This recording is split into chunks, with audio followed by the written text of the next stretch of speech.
Allahu Allahu Allahu Allah Allahu Allahu Allah. Pemahaman tentang bahasa Arab ini bukan pemahaman yang mudah. Contoh, hadis Nabi SAW, ala inna kulla muhdatsatin bid'ah wa kulla bid'atin dhalalah wa kulla dhalalatin finnar. Ingat, sungguh setiap perkara yang baru adalah bid'ah, dan setiap bid'ah adalah sesat, dan setiap yang sesat tempatnya di neraka.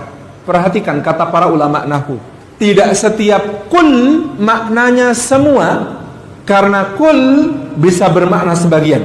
Contoh, dan kami jadikan kulla syai'in minal ma'. Kami jadikan segala sesuatu dari air. Semua atau sebagian besar maksudnya. Malaikat dari apa? Cahaya. Jin dari apa? Api. Air bukan? Bukan. Berarti tidak semua makhluk dijadikan oleh Allah dari air. Makna kul di situ berarti adalah sebagian besar. Dalam surah Al-Kahfi ada raja Malik yang ya'khudhu kulla safinatin ghasbah, mengambil setiap kapal secara merampas. Ghasab, mengambil kulla safina, semua kapal. Menurut keterangannya semua kapal enggak? Yang diambil semua kapal enggak? Enggak. Cuma yang bagus. Buktinya Khidir merusak sedikit kapal itu supaya tidak diambil. Jadi kalau kapalnya cacat sedikit, selamat. Berarti apa? Di situ ada sifat yang dilesapkan, yakni kulla safinatin hasanatin ghasbah.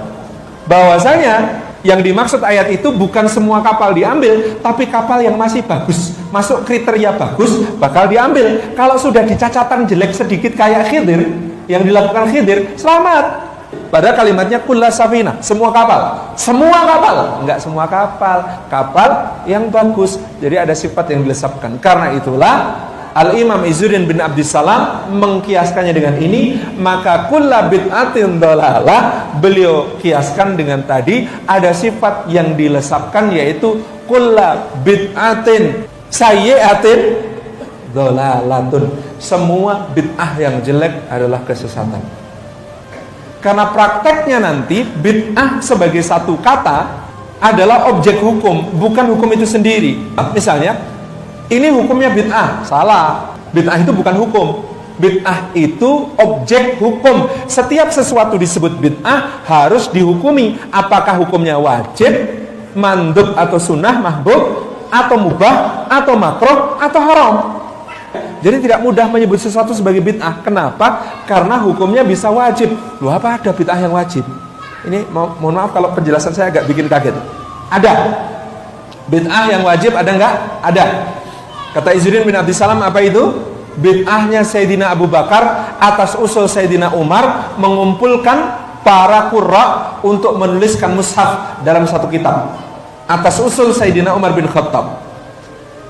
Mungkin nanti ada yang bilang, oh itu bukan bid'ah, gini. Nanti dulu, Abu Bakar dan Umar menyebutnya bid'ah. Kita ini ikut ulama rasyidin saja. Mereka sebut bid'ah, kita sebut bid'ah. Tapi yang wajib. Kalimatnya Abu Bakar begini, ya Umar, hadhihi bid'ah ma amarana biha Rasulullah SAW. Ya Umar, ini akan jadi bid'ah. Rasulullah tidak pernah memerintahkan kita yang seperti ini. Kata Umar bin Khattab, tapi kalau para qurra di medan perang gugur semua, dari mana kita akan tahu mana yang Quran, mana yang bukan dari ucapan orang Arab? Ini bid'ah yang wajib. Ada bid'ah yang sunnah nggak? Ada. Bid'ahnya Sayyidina Umar. Ngapain? Ngumpulin sholat tarawih. Saya kumpulkan kalian, sekarang sholatnya jadi satu jamaah. Mana Ubay bin Ka'ab? Mana Ubay bin Ka'ab? Saya, ya Amirul Mukminin. Sini Ubay bin Ka'ab. Saya disuruh apa? Imami kami semua. Sholatnya jadi satu. Kata Ubay bin Ka'ab, hadhihi bid'ah ya Amirul Mukminin, ma amarana biha Rasulullah SAW. Ini bid'ah wahai Amirul Mukminin. Rasulullah enggak memerintahkan kita begini. Kata Umar bin Khattab radhiyallahu anhu, nikmatil bid'ah hadhih. Ini sebaik-baik bid'ah. Syiar kita di dalam bulan Ramadan. Ayo imami salat. Bid'ahnya Sayyidina Umar, bid'ah yang sunnah. Sahabat menyebutnya bid'ah, kita sebut juga bid'ah. Itu kan? Clear ya? 3, bid'ah yang mubah. Ada nggak bid'ah yang mubah? Ada contohnya. Bid'ahnya siapa? Bid'ahnya Sayyidina Utsman. ketika beliau di Mina tidak mengqashar salat. Harusnya di Mina mengqashar salat. Rasulullah mengqashar, Abu Bakar mengqashar, Umar mengqashar. Sayyidina Utsman tidak mengqashar. Kaget para sahabat. Loh, kata Ibnu Mas'ud, saya ikut Rasulullah qashar. Saya ikut Abu Bakar qashar. Saya ikut Umar qashar. Musibah ini Utsman tidak qashar ini. Musibah ini. Nah, kok tetap ikut jadi makmum? Ya wajib taat sama ulil amri. Abdurrahman bin Auf maju, tanya, Utsman, saya mau tanya, kok kamu tidak mengqashar, kenapa? Satu, kata Utsman, saya punya istri orang sini. Saya punya istri orang Makkah, maka saya tidak mengqashar. Perhatikan fikihnya Sayyidina Utsman, berarti pergi ke tempat mertua tidak qashar. Ini fikihnya Sayyidina Utsman. Gitu ya. Loh, kata Abdurrahman bin Auf, tapi status istrimu kamu bawa ke Madinah, mukimnya di Madinah, kamu di sini seharusnya tetap punya hujah untuk mengqashar. Kata Utsman, yang kedua, di sini saya punya kebun, mata pencaharian saya di sini. Jadi fikih kedua di sini Utsman, tempat pekerjaan tidak mengqashar. Misalnya antum ada yang kerjanya di Jakarta, berangkat flight pertama, pulang flight terakhir. Kantornya di Jakarta. Tidak qashar. Kalau ikut Sayyidina Utsman, kenapa? Tempat kerja tidak diqashar. Ya tapi kamu kan kesininya, kata Abdurrahman bin Auf, itu cuma kalau musim panen. Itu nggak bisa disebut kamu pekerjaannya di sini. Oke, kata Utsman, hujah saya yang ketiga, karena ada orang-orang Yaman yang baru masuk Islam. Iya kan? Ada orang-orang Yaman yang baru masuk Islam. Kalau mereka baru masuk Islam, kalau saya sholatnya cuma 2 rakaat, nanti jangan-jangan mereka pulang kiranya sholatnya cuma 2 rakaat. Saya bermaksud mengajari mereka, kata Abdurrahman bin Auf. Wah, kamu punya alasan terus. Kata Utsman, ini ijtihad saya. Kan begitu cuman. Indah ya.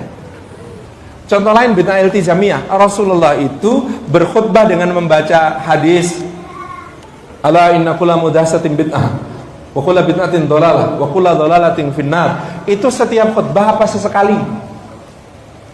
Kalau menurut hadisnya setiap khutbah atau sesekali? Sesekali.